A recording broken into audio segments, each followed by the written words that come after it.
En esta ocasión vamos a analizar la acción NIPSA S.A. Se creó en el año 1945 de giro venta al por mayor de materiales de construcción, artículos de ferretería, gasfitería y calefacción. El grupo controlador es Inversiones García Ortiz Limitada, Inversiones Camino La Villa Limitada, Trinidad García Ortiz y Lionel García Ortiz con el 50,1% de las acciones. La última fecha de aumento de capital fue el año 2009. Como información adicional, comentar de que NIPSA el día 31 de agosto de 2018 suspendió de forma definitiva los procesos productivos de fundición y producción de productos, pasando a ser una empresa comercializadora, esto es, dedicarse exclusivamente a la venta de productos importados, ya no producirlos acá en Chile. Y además comentar de que se inscribió en la Bolsa de Comercio de Santiago el año 2010, pero en la página de la Bolsa de Santiago solo hay registro histórico del precio de la acción desde el año 2018. En relación con los dividendos repartidos, la utilidad por acción y el flujo de caja libre por acción, comentar lo más relevante, que es que en el año 2023 repartió un dividendo extraordinario correspondiente a 4.645 pesos, que esto forma parte de la venta de activo de NIPSA y se contabilizó en el estado de resultados en el año 2022 y se repartió eventualmente el dividendo correspondiente a esas utilidades extraordinarias en el año 2023 y el alza también que se vio en el flujo de caja libre no fue producto de la venta de activos, ya que esa partida se ve en el flujo de inversión, sino que lo que se produjo fue un aumento significativo pero no tan importante en relación con la disminución de pago de proveedores del cobro por ventas. Esto es, la generación de caja aumentó en el año 2022, pero lo que disminuyó bastante y lo que terminó impactando en el aumento considerable del flujo de caja libre en el año 2022 fue la disminución de los pagos a proveedores. En relación con los dividendos repartidos en los últimos 10 años, podemos ver cómo son bastante volátiles y bastante menores. La política de dividendos pues también es bastante volátil. En el año 2017 y en el año pasado 2024 no repartieron dividendos porque reportaron pérdidas. En el año 2016 y 18 repartieron el 100% de las utilidades. En el año 2015, si bien la política de dividendos fue cero, porque la utilidad que reportaron fue casi cero, fue muy poca, sí repartieron dividendos, pero correspondiente a la utilidad acumulada. En el año 2019 y en el año 2022 repartieron el 30%. En el año 2023 también repartieron el 100% de las utilidades como dividendos y en el año 2020 y 2021 repartieron el 50% y el 60% respectivamente. Los dividendos desde el año 2015 hasta el año 2020 lo repartieron una vez en el mes de enero y desde el año 2021 en adelante repartieron una vez en el mes de mayo. En el año 2022 repartieron dos veces, una vez también en el mes de junio, pero en el caso en que reportan utilidades y que reparten dividendos, pues normalmente últimamente, al menos en los últimos 5 años, de los cuales 4 repartieron dividendos, ya que en el actual año 2025 no repartieron dividendos porque reportaron pérdidas, pues repartieron el dividendo en el mes de mayo. El patrimonio podemos ver cómo disminuye desde el año 2015 hasta el año 2024. Tiene una alza en el año 2022, que eso fue producto de la venta del activo fijo de NIPSA, todo el activo fijo, y estaba contabilizado en el balance aproximadamente en 5.000 millones de pesos, lo vendieron a 10.000 millones de pesos y una parte y la gran parte de esa venta de activo fijo se repartió como dividendo y una pequeña parte quedó como caja, pero en términos generales, después del reparto de dividendo, el patrimonio pues no se ha visto tan afectado, a pesar de que ha ido disminuyendo. Lo que ha caído bastante son las ventas. En el año 2024 cayeron un 50% en relación con las ventas que generaron en el año 2015, aunque se puede notar una pequeña estabilidad en las ventas desde el año 2023 y 2024. Las utilidades, pues como ya habíamos comentado anteriormente cuando comentamos también el tema de los dividendos, pues es bastante mínima,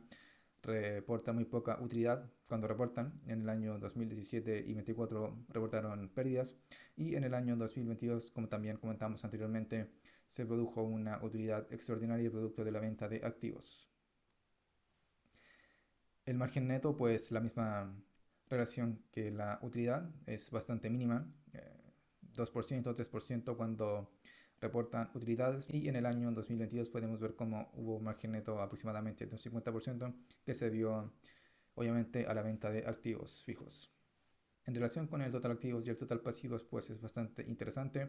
Prácticamente el total activos son 6 veces que el total pasivos en el año 2024. Y esto luego de haber vendido todo el activo fijo y haberlo repartido en gran parte como dividendo. Quedó una pequeña parte como caja, pero aún así podemos ver cómo el total activos en relación con el total pasivos aumenta y aumenta exclusivamente por ese aumento en la caja que, como podemos ver en la presentación siguiente, los activos corrientes son 6 veces el pasivo corriente y son 5,4 veces el total pasivos. Por lo tanto, si el total activo son 5,7 veces el total pasivos y el activo corriente son 5,4 veces, de ese 5,7 podemos decir de que gran parte del activo es puramente activo corriente y efectivamente, al vender todo el activo fijo, se quedaron sin activo no corriente y el total pasivos, si bien ha ido disminuyendo, lo que quedó en el balance como caja luego de la venta del activo fijo le ha permitido tener una solvencia financiera enorme,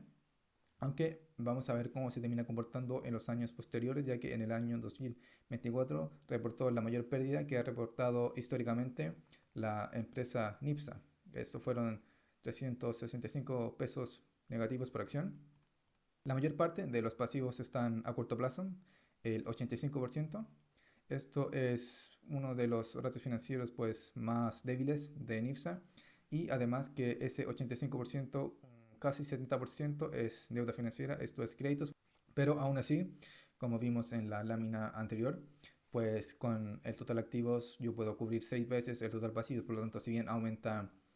la deuda financiera, esto es los créditos, y en su mayoría son a corto plazo, pues realmente no es tan relevante, si es que con los activos yo puedo pagar esa deuda pues prácticamente 6 veces.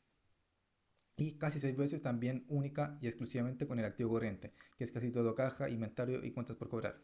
El promedio de los dividendos de los últimos 10 años es 239 pesos. Aquí en el cálculo yo lo que hice fue quitar el dividendo del año 2023 y si bien vendió todo su activo fijo, pero en términos generales su modelo de negocio no ha cambiado bastante, se ha mantenido relativamente igual, los productos que vende son bastante similares, solo que ahora los importa en vez de producirlos porque les sale más barato. Por lo tanto, si es que quisiéramos obtener una rentabilidad por dividendo anual de un 7,5%, el valor de la acción sería 3.185 pesos, un dividend yield de un 10%, 2.389 pesos y un dividend yield de un 12,5%, 1.911 pesos. El precio actual de la acción se encuentra prácticamente en 5.000 pesos con una rentabilidad por dividendo de un 4,8%. El precio de la acción ha caído desde los 9.000 pesos hasta los 5.000 pesos en el mes de mayo del año 2023, que fue cuando repartieron el dividendo correspondiente a 4.645 pesos por acción, producto de la venta de activos fijos. El precio de la acción, que se encontraba aproximadamente pues en los 6.700, 6.800 pesos por acción, subió hasta los 8.000 para luego bajar y encontrarse pues en los 4.500 pesos por acción y actualmente ya se encuentra en los 5.000 pesos por acción. Recapitulando lo que vimos anteriormente, comentar de que en el año 2022 se vende la matriz productiva, lo que produce una utilidad y dividendos extraordinarios, estos últimos repartidos en mayo de 2023. Los dividendos son bajos y bastante volátiles. El patrimonio ha ido disminuyendo lentamente. Las ventas también han ido disminuyendo al punto de ser un 50% en el año 2024 de lo que fueron en el año 2015. Tiene muy baja utilidad y también un muy bajo margen neto. Y en el año 2024 reportaron pérdidas. Tiene excelentes indicadores de solvencia. Los activos son casi 6 veces los pasivos. Activos los cuales son corrientes en un 95%. Además, comentar de que si bien la deuda financiera ha aumentado, el hecho de tener unos activos corrientes que cubran el total pasivos en 5,4 veces, pues lo hace bastante poco preocupante. La sumatoria de los flujos de caja libre de los últimos 10 años es superior a la sumatoria de las utilidades de los últimos 10 años. Y por último, comentar de que el precio de la acción ha ido cayendo desde el año 2018, pasó de encontrarse en casi 8.000 pesos a prácticamente 5.000 pesos actualmente, y aún así sigue otorgando un dividend yield bastante bajo de un 4,8%. Para el cálculo de la valorización no se toma en cuenta el dividendo del año 2023, como yo les había comentado anteriormente, dado que fue el año donde se repartió la venta de su matriz productiva del activo fijo, lo que me pareció ser lo más sensato para realizar una valorización correcta de la acción y pues además también comentar que es una acción bastante ilíquida. Y pues por último comentar que NIPSA no es una acción que yo considere atractiva en ningún sentido. La analizo porque forma parte del proceso de análisis y valorización de los estados financieros de todas las empresas de la Bolsa de Santiago y pues en esta ocasión le tocó a una empresa que es bastante ilíquida, poco conocida, que las utilidades que ha reportado en los últimos 10 años ha sido bastante poca, con un margen neto bastante mínimo, por lo tanto es poco atractiva en términos de dividendos y pues ya se quedó sin un activo fijo, por lo tanto el precio de la acción, a mi modo de ver, debería reflejar un castigo aún mayor para poder ser siquiera considerada como una inversión interesante, lo cual debería conllevar a tener un dividend yield de al menos de un 12 o un 15% y el precio de la acción actualmente se encuentra en un 4,8, inclusive por debajo del 5% mínimo que yo siempre recomiendo que deberían considerar como tope máximo, no invertir en ninguna acción con un dividend yield de un 5%, al menos que en el tiempo vaya creciendo, pero ese es un análisis más profundo y adicional que deben hacer, pero en términos simples, pues comentar de que NIFSA es una acción